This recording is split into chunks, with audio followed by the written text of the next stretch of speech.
De retour sur la glace, au niveau de la glace, avec le président du tournoi. 12 heures plus tard, un peu hier, une superbe cérémonie d'ouverture, Alain. Pas que la poussière retombe, mais au moins le stress tombe sans doute un peu. Raconte-moi un peu comment ça se passe aujourd'hui. Il y a la famille Lemieux qu'on s'occupe et tout ça. Les spectateurs que tu rencontres, comment ça se passe? Bien là, ça va quand même assez bien. Un matin, on est allé visiter ton exposition. Il y a, en montant à Dupuis, après l'exposition, ils nous ont parlé dans l'auto. Ils ont été vraiment impressionnés de ton travail. Fait que félicitations pour ça, François. Puis à Dupuis, on a eu un très bel accueil. La municipalité nous a rencontrés là-bas. Ils ont fait signer le livre d'or à monsieur et madame Lemieux avec Claude. Puis on était bien accueillis. Puis ils ont trouvé ça beau, l'ambiance. Puis ils ont trouvé aussi l'organisation, l'aréna. On avait un beau coin pour ça, là.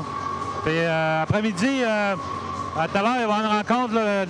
Claude Lemieux va rencontrer les parents des joueurs.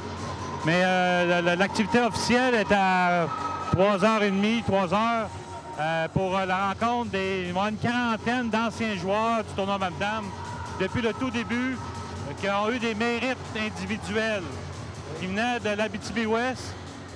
Puis il y a à peu près 200 joueurs, il y en a une quarantaine qui sont encore dans le coin, qui vont être présents.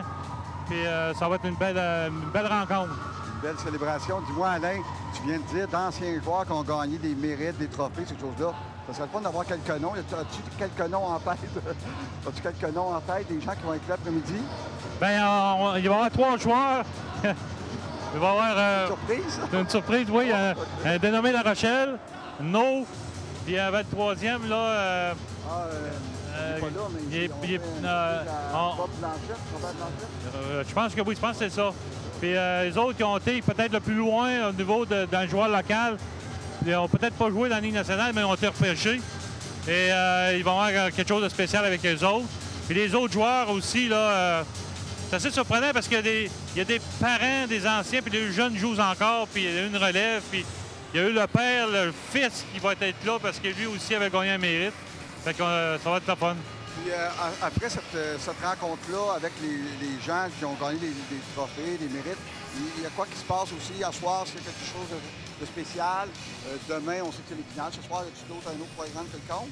Non, ce soir, là, ça va être des matchs très importants parce que là, ça va être c'est tous des matchs à finir. Hein? Fait que là, le focus est là-dessus.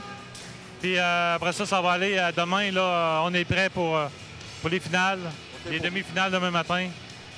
Alain, pour bien expliquer, on dit que c'est tous les matchs à finir là, pour les gens qui nous écoutent. Donc, oui. On parle de supplémentaires. Là, oui, ça peut avoir des supplémentaires. OK. Oui, oui. Qu'est-ce qui arrive après un certain temps de supplémentaire? Y aurait-il des lancers de fusillade, ces choses-là?